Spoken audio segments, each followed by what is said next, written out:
Chapter 5.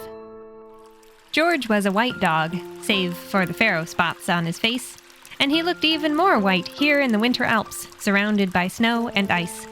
Nevertheless, nothing could compare to the pure splendor of the unicorn's angelic coat. At one moment, George thought he looked a bit pink. From another angle, blue. Then he could not decide between gold or silver.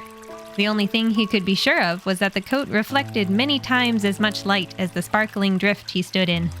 Had this unicorn resembled a horse or a deer with great height and mighty flanks, the dazzling glare would have been unbearable.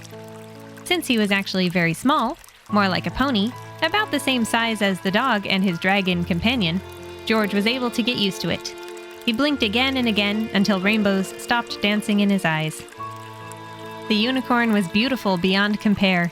His feathered hooves were wide yet cloven like a reindeer's. His curly mane was so long it swept the ground. He had the tail of a lion, long and slender with a puff of hair at the end. A long horn grew from his forehead, twisted like a pearlescent snail shell. And his eyes were more blue than blue, so clear they invoked visions of ice melt streams near mountain peaks. Despite his awe, George picked up his feet to step through a riverside snowbank and stuck his head through the fence to touch noses with the unicorn. The bright creature returned the gesture politely before resting his head again, burdened by the weight of the chains. Even so, he sat atop the powdery snow as if it were solid marble. The sparrows that came and went left deeper footprints than his hooves. "I found him here right after you went into town," Tanith said. "Can you cut these chains away?" The dog sniffed at them. "I cannot," he said.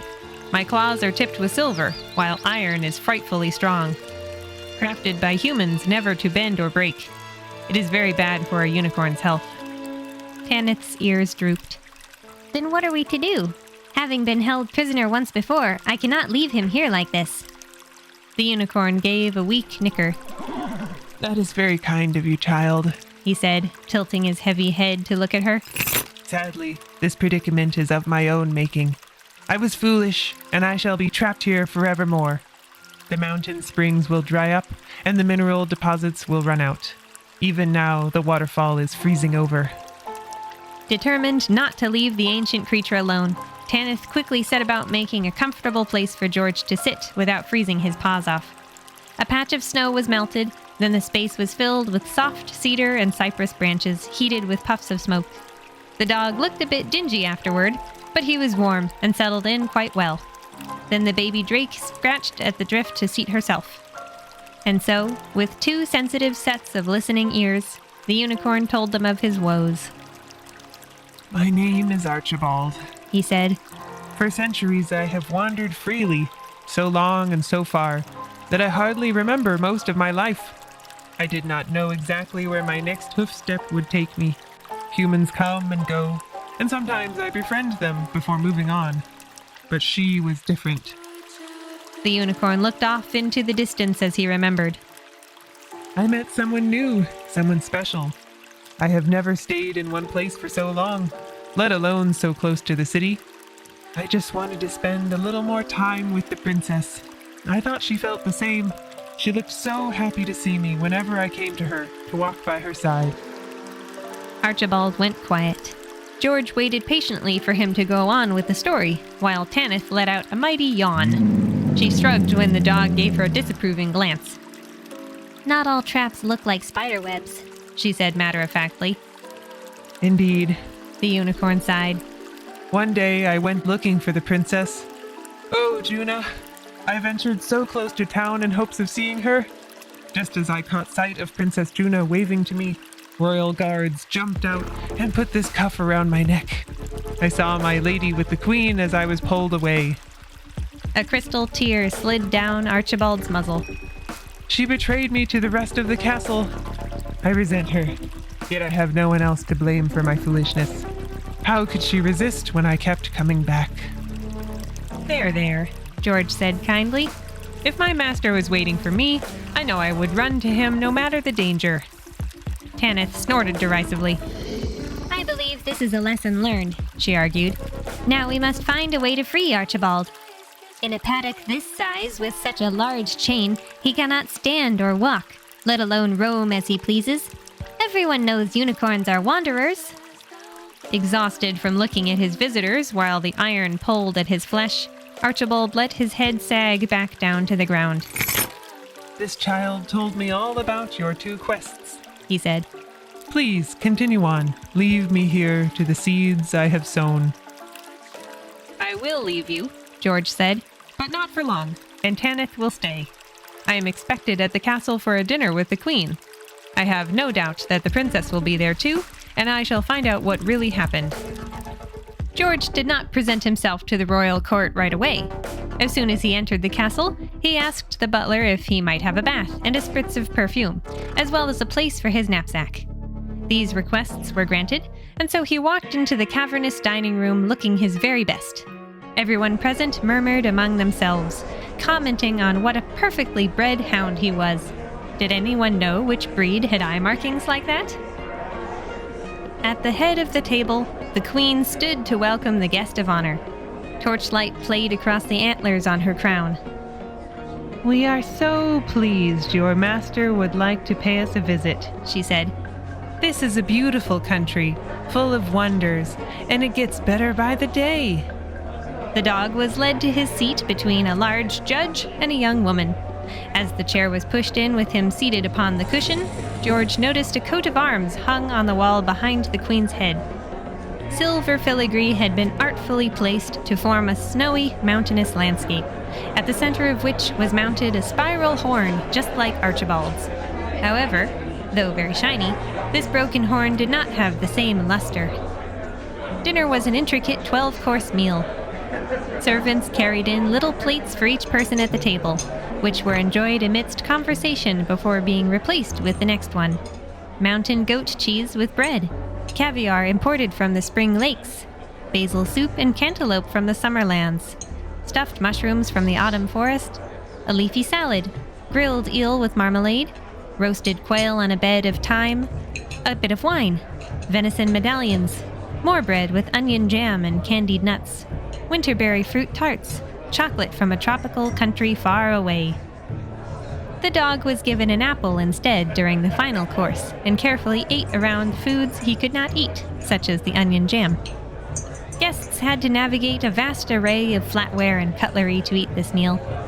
Courtly people are trained on how to do this correctly from infancy, as soon as they stop sucking on a silver spoon and learn to eat with it. To George, the arrangement looked like a piece of art. Round plates in the middle, with a dozen different sized utensils on either side, with several drinking glasses. Since he did not have hands, the dog chose to forego these lovely items and simply lowered his face to each dish put down in front of him. I do hope you will tell your master all about our wonderful country, the Queen said, addressing George but speaking loud enough that everyone in the great hall had to listen. Did you happen to notice our unicorn horn? She gestured to the coat of arms hanging over her chair. It is the symbol of our good fortune. For a small fee, any illness can be healed, any poison can be removed, and the sulfur river is flowing clean, clear, and fresh for the first time. Her dinner guests nodded and talked enthusiastically. They all agreed their city had benefited from the miracles of the horn. George thanked the Queen for being so generous as to share the horn's gifts with the rest of the world. We care for our visitors as well as our citizens, the Queen said grandly. And as much as I appreciate your kind words, our deepest gratitude is truly owed to my daughter. Unicorns are notorious for being difficult to catch without the aid of a pure-hearted princess. None of this would be possible without Juna, heir to the throne. The Queen raised her goblet, and everyone toasted the princess seated to George's right. Not once did Princess Juna look up or acknowledge anyone, even when they drank in her honor. She carefully worked her way through the place setting, eating each artistically arranged dish, starting with the smallest silverware. Every move was made with the precision of a clockwork doll. Every mouthful was a show of etiquette and poise. And yet there was such sadness in her eyes that it nearly broke George's heart. He had to take a large bite to keep from whimpering. You must be very hungry, little traveler, the woman said gently. but try to eat slowly or you will get a stomachache later. George rubbed his nose on his napkin. Thank you for your concern, Princess, he said. The food tastes excellent after days on the road, and there is such good company and stories to go with it. Princess Juna looked sadder than ever. I preferred what we used to eat before my mother became so rich, She admitted. when the old horn hung on the wall and steam rose off the sulphur river and Archibald was still alive. Held in check by royal discipline, Juna managed not to sob. She is right. This is my doing. Everything is my fault. Is Archibald the name of the unicorn that horn belongs to? George asked, studying the coat of arms. Yes, The princess said. he was my friend.